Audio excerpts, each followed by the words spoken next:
Episode 13 Interview with a Deaf Demigod. A little bit of a different episode for you demigods today. For those of you who don't know, my name is Calyx Carter. I'm the daughter of the Greek goddess Athena, and I started making these podcasts because of a dream from her. Alongside ADHD and dyslexia, however, demigods aren't immune to other disabilities. Today, I will be interviewing a demigod who is deaf. Although I am learning ASL, that is American Sign Language, I'm nowhere near fluent yet. So here to interpret for Lucy Haywood, daughter of Aphrodite, is Diana Harvard, daughter of Athena and my half-sister. Hi, I'm Diana, and from this point forward, anytime you hear me speak, I'll be interpreting what Lucy signs to me. So Lucy, being born deaf, how do you feel it impacts you as a demigod? Well, Carter, I've certainly had it a lot rougher than some demigods. I can't hear monsters when they're coming, which sometimes makes it really hard for me to get by, hence why I'm a year-round camper. It's also hard for me to interact with other demigods unless someone like Diana is present. Well, that's how it was. After what happened, a lot of other demigods are learning sign language, and I guess in terms of what happened, being deaf does have its advantages. Okay, so let's talk more about that. This week was a very, exciting week at Camp Half-Blood. We tried reopening an old competition to try and settle our nerves in light of recent developments with the Veil of Tempe. It went interestingly. Care to elaborate, Lucy? We used to have this tradition at camp every year during the school year for any demigods still at camp who wanted to participate. We'd have an automated building competition.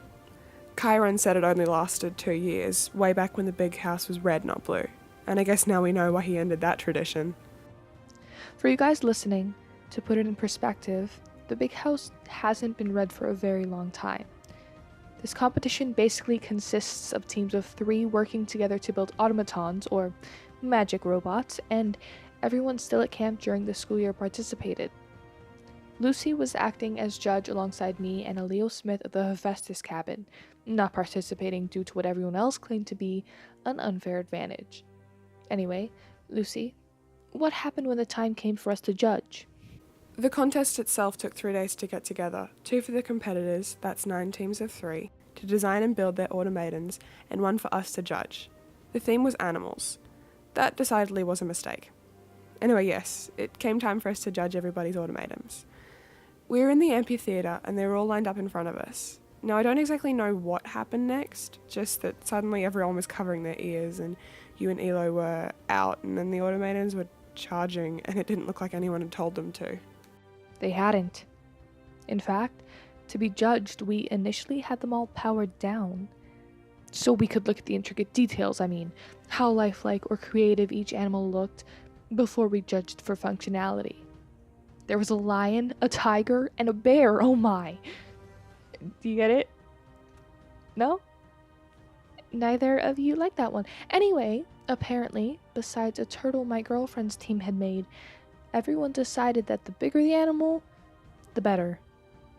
And, like Lucy said, as we were inspecting the second animal in the row, the bear, all of the automatons turned on. But not just turned on, emitted some loud sound. Being right in front of it, Leo and I blacked out. I woke up later in the infirmary. My ears are still ringing. But I was told that all the other campers, being farther away, were just seriously aggravated by it. Until they got closer. No one knew how to stop it. Everyone was scrambling to get away. The automatons began charging at demigods, making people's ears bleed. But no one could get close to them because the closer the automatons got, the more pain they were in. And very quickly I saw the automatons start targeting buildings. 2, the gorilla and the lion stayed back to what I can only describe as keep the demigods where they were. And they were doing a good job. Matteo from the Hypnos cabin tried to throw a sword at one, but only managed to pass out himself. Of course, that's where you came in, Lucy. Because Elio is smart and has dealt with her own fair share of malfunctioning robots, she had everyone install a failsafe. A key that she kept when inserted behind the right ear of any of the automatons would turn them off. That was a pretty great idea, what with Elio having flying shoes that could take her to the height of the bear and big, muscular arms you could use to grab the animals. But me, I'm 4'11" with not a lot of muscle. I grabbed the key from the chain around Elio's neck, but the lion and gorilla seemed to catch on that I was pretty okay, while all my other demigod counterparts were trying to run away or on the floor gripping their heads. Chiron, I knew, was just as affected as everyone else, but managed to get out of there. I saw him run towards the big house, and at first I didn't understand why he could leave us. Of course, it was Chiron, and he didn't. I tried to sign for another demigod to help, anyone who could, but no one understood. I found the turtle sauntering away from the amphitheatre in pursuit of its friends that had made it to the cabins, starting to dismantle them. I stuck the key in the top of the turtle's head, no problem, but I wouldn't be able to shut off the other automatons without help. Luckily, that's where the centaur came in. From the porch of the big house, through his ears were bleeding, I saw what he'd rushed off to get. He had his bow poised towards the nearest robot, the tiger, and fired some weird, thick arrow. Chiron had an arsenal of all sorts of arrows. This one, upon hitting the tiger's back, erupted into a net, successfully capturing the automaton. Chiron, knowing sign language, signed the plan, and though he were a ways away, I understood. I leapt on top of it and inserted the key. And that's how it went. We got rid of all of them in maybe just over an hour. A few of Chiron's arrows missing, him having to get further away to clear his head from the sound before returning.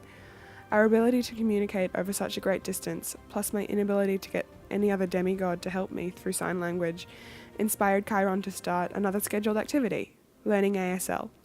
More demigods are now learning it, not only to speak to me, but if there's ever another situation where demigods can't use their ears, they can communicate. I couldn't have said it better myself. Mostly because I was unconscious when it happened. Thank you, Lucy, for taking the time to share your story. Unfortunately, the cause behind it isn't so great.